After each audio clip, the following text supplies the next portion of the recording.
প্রিয় বন্ধুরা, এই মুহূর্তে যেই ফোনটা আপনারা দেখছেন অবশ্যই দেখে মনে হচ্ছে স্যামসাং এর ফোন, কেননা পিছনে তিনটে ক্যামেরা, কিন্তু এটা একটা এস সিরিজের ফোন S24 FE। কিছুদিন আগে এই ফোনটা 55 থেকে 60,000 টাকায় ইন্ডিয়াতে বিক্রি হচ্ছিল, বাংলাদেশের দাম তো আরো বেশি, কিন্তু এই মুহূর্তে এই ফোনটার দাম 30,000 টাকা, মানে হাফ প্রাইসে বিক্রি হচ্ছে। কিছুদিন আগের থেকেই ফ্লিপকার্টে বিগ বিলিয়ন ডে সেল শুরু হয়ে গেছিল। বিগ বিলিয়ন ডে সেল এখন নেই, এখন বিগ বাচত ডিল চলছে, আর পরবর্তী সময় দিওয়ালি সেলও শুরু হয়ে যাবে আর কয়েকদিন পর থেকে, সেখানেও এই ফোনটা 30,000 টাকায় বিক্রি হবে। ইভেনলি এখনও বিক্রি হচ্ছে 30,000 টাকায়। এখন নিশ্চয়ই আপনারা চিন্তা করছেন যে হঠাৎ এই ফোনটা নিয়ে কেন ভিডিও বানাচ্ছি। হ্যাঁ, এই ফোনটা যে 30,000 টাকায় বিক্রি হচ্ছে না, 30,000 টাকায় আপনারা একটা বেস্ট কম্বিনেশন অলরাউন্ডার স্পেসিফিকেশন পাবেন, আর যা ফিচার্স পাবেন না সেই প্রত্যেকটাই ফ্ল্যাগশিপ গ্রেডের ফিচার্স, মানে দিয়ে দিয়েছে এমন ব্যাপার না, ফ্ল্যাগশিপ গ্রেডেরই ফিচার্স পাবেন। আমি একে একে বলছি সমস্ত কথা, কিন্তু এটাকে রিভিউ ধরবেন না। আপনারা যদি রিভিউ চান, এই ফোনটার সেপারেট একটা রিভিউ, তাহলে অবশ্যই কমেন্ট সেকশনে কমেন্ট করবেন যে আমরা রিভিউ দেখতে চাই, তাহলে আমি পরপর কয়েকটা ক্যামেরা রিভিউ থেকে শুরু করে ফুল রিভিউ আপনাদের জন্য নিয়ে আসবো। আমি যদি ইন ব্রিফ শর্টে বলি, এই ফোনটার যে বিল্ড কোয়ালিটি পুরো প্রিমিয়াম। এখানে অ্যালুমিনিয়ামের ফ্রেম ইউজ করেছে স্যামসাং, আর সঙ্গে যে ব্যাক সেকশন দেখছেন এবং যে ফ্রন্ট সেকশনটাও আপনাদের দেখিয়ে দিচ্ছি, যে ফ্রন্ট সেকশনটা রয়েছে এখানেও কিন্তু কর্নিং গোরিলা গ্লাস ভিক্টাস গ্লাসের প্রোটেকশন ব্যবহার করা হয়েছে। তার মানে বুঝতে পারছেন এই যে বিল্ড কোয়ালিটি, এটা সুপার প্রিমিয়াম। কিন্তু ডিসপ্লে সেকশনে এখানে একটু আমি বলবো যে বেজেলগুলো রয়েছে, এই বেজেলগুলো একটু মোটা লাগছে এবং নিচের যে চিনটা একটু সামান্য থিক রয়েছে, কিন্তু বাদ বাকি লেফট রাইট এবং টপ কর্নারে সিমেট্রিক্যাল বেজেল রয়েছে, একটু তো কস্ট কাটিং করবে। কিন্তু প্যানেল অনবদ্য প্যানেল, স্যামসাংয়ে যেমন প্যানেল হয়, সুপার অ্যামোলেড প্যানেল 120 হার্জ আপনারা পেয়ে যাচ্ছেন, আর ইন ডিসপ্লে ফিঙ্গারপ্রিন্ট সেন্সার। আর এই ফিঙ্গারপ্রিন্ট সেন্সারটা কিন্তু অপটিক্যাল, আলট্রাসনিক ফিঙ্গারপ্রিন্ট সেন্সার নয়, এটা অপটিক্যালি রয়েছে, কিন্তু চূড়ান্ত ফাস্ট আপনারা পাচ্ছেন। তার মানে এখানে বিল্ড কোয়ালিটি ডিসপ্লে আপনারা বুঝতে পেরে গেলেন যে এই সেগমেন্টের মধ্যে 30,000 টাকার মধ্যে আমাদের যেটা দরকার আমরা সেটাই পাচ্ছি। হয়তো এখানে বেজেলটা একটু ঠিক রয়েছে, কিন্তু সবচেয়ে বড় ব্যাপার হচ্ছে এই যে পেছনে যে তিনটে ক্যামেরা রয়েছে না, এই তিনটে ক্যামেরা প্রচণ্ড পাওয়ারফুল। মানে এই যে 60,000 টাকায় ফোনটা লঞ্চ হয়েছিল, আমি যদি আজকের ডেটে যদি আমি 40,000, 45,000 টাকা, 50,000 টাকায় প্রাইস সেগমেন্ট দেখি, তার থেকে বেটার ক্যামেরা স্যামসাং প্রদান করছে। আমি যদি কয়েকটা ফিচার্সের কথা বলে দিই,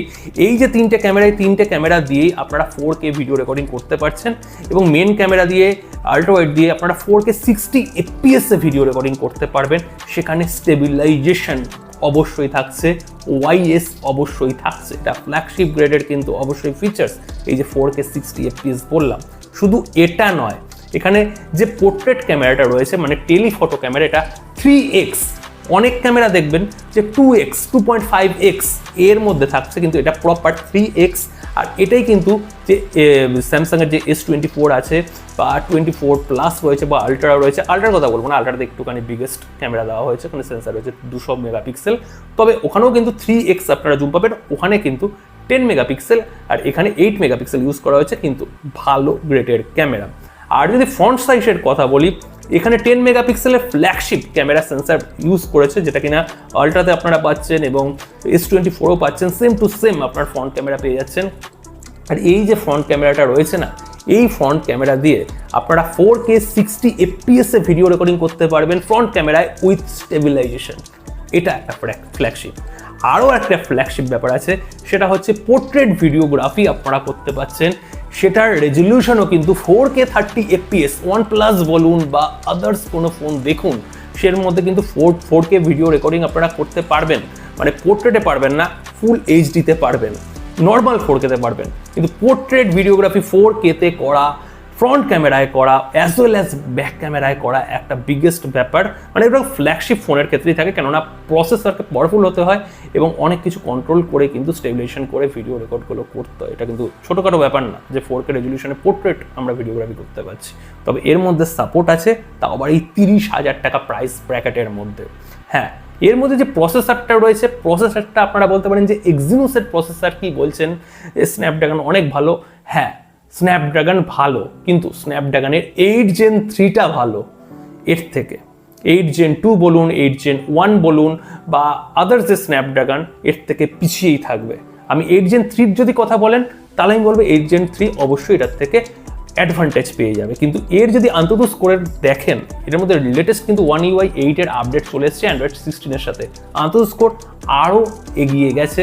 আগে দিত এই 1.6 মিলিয়নের মানে কাছাকাছি, মানে এই 16 লাখ, আর এখন দেখাচ্ছে প্রায় 18 লাখের কাছাকাছি। মানে এই 2 লাখ ইনক্রিজ হয়েছে, মানে পারফরমেন্সে বুস্ট আপ হয়েছে। আর এটা কিন্তু অক্টা কোর প্রসেসর না, এটা একটা ডেকা কোর প্রসেসর, মানে এখানে আপনারা 10টা কোর পেয়ে যাচ্ছেন। আর সামান্য এক্সিনোসের প্রসেসর, মানে সামান্য হিট হবে, কিন্তু অ্যাবনর্মাল হিট হবে না। যখন আপনারা ভিডিও রেকর্ডিং করবেন মোটামুটি 43-42 ডিগ্রি টেম্পারেচার চলে যাবে।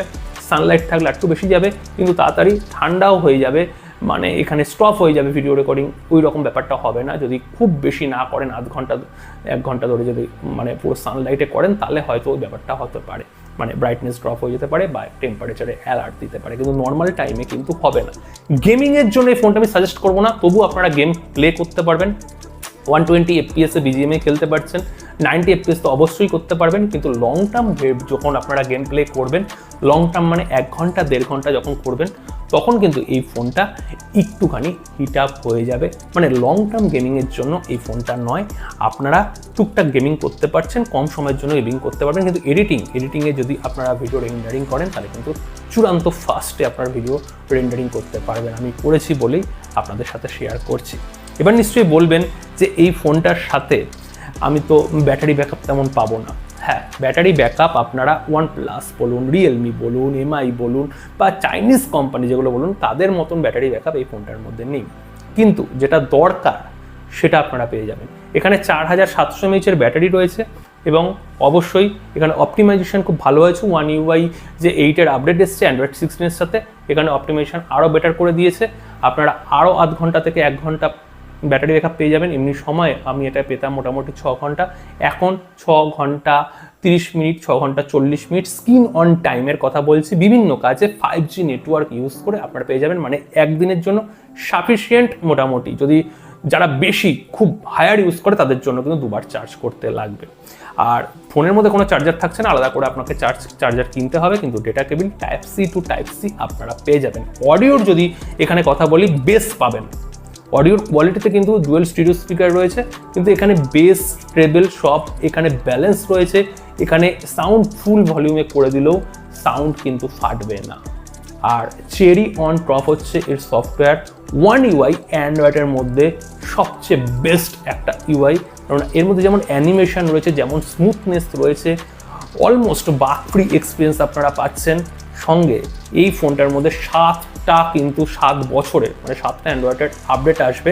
অলরেডি 2টো চলে এসছে, অ্যান্ড্রয়েড 14 এর লঞ্চ হয়েছে, 15 এসছে, 16ও চলে এসছে। আরও 5টা মানে 5 বছর ধরে আপনার সিকিউরিটি প্যাচ লেভেল প্লাস অ্যান্ড্রয়েডের আপডেট কোন কোম্পানি দেবে? একমাত্র স্যামসাংই দিতে পারে।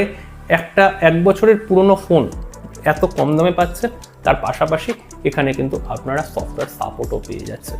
এখানে আমি কোম্পানির হয়ে কিন্তু সুনাম করছি না। এই ফোনটা আপনারা যদি কিনতে চান তাহলে এখনও কিনতে পারেন, বেস্ট চান্স বলছি। মানে পরবর্তী সময় যদি স্টক আউট হয়ে যায় তাহলে কিন্তু আপনারা আর এই ফোনটা খুঁজলেও পাবেন না, অফলাইন মার্কেটে তো নেই বললেই চলে।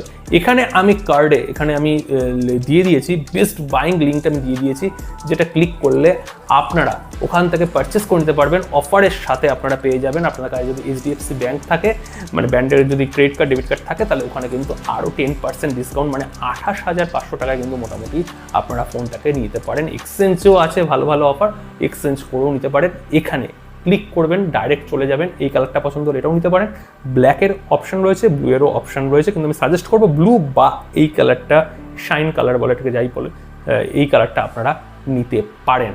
আমি এই ফোনটা নিয়ে যদি আপনারা চান তাহলে অবশ্যই আমি একটা ফুল রিভিউ নিয়ে আসবো, ক্যামেরা রিভিউ নিয়ে আসবো, সফটওয়্যারের যে বিভিন্ন রকমের ফিচার্স এসছে এই ফোনটা নিয়ে অনেক কয়েকটা ভিডিও বানিয়ে দেবো, তাহলে আপনাদের সুবিধা হবে। কেননা বাংলাদেশ মার্কেট বলুন বা ইন্ডিয়া মার্কেট বলুন, স্যামসাংয়ের কিন্তু একটা আলাদা ক্রেজ আছে। আর এই এফি সিরিজের ফোনগুলো কিন্তু আমরা অনেকেই পছন্দ করি। তো অবশ্যই ভিডিওটাকে একটা লাইক করে শেয়ার করে দেবেন, সাবস্ক্রাইব করে আমাদের চ্যানেলের সাথে থাকবেন, নিয়মিত ভিডিও দেখবেন। সকলে ভালো থাকবেন, সুস্থ থাকবেন।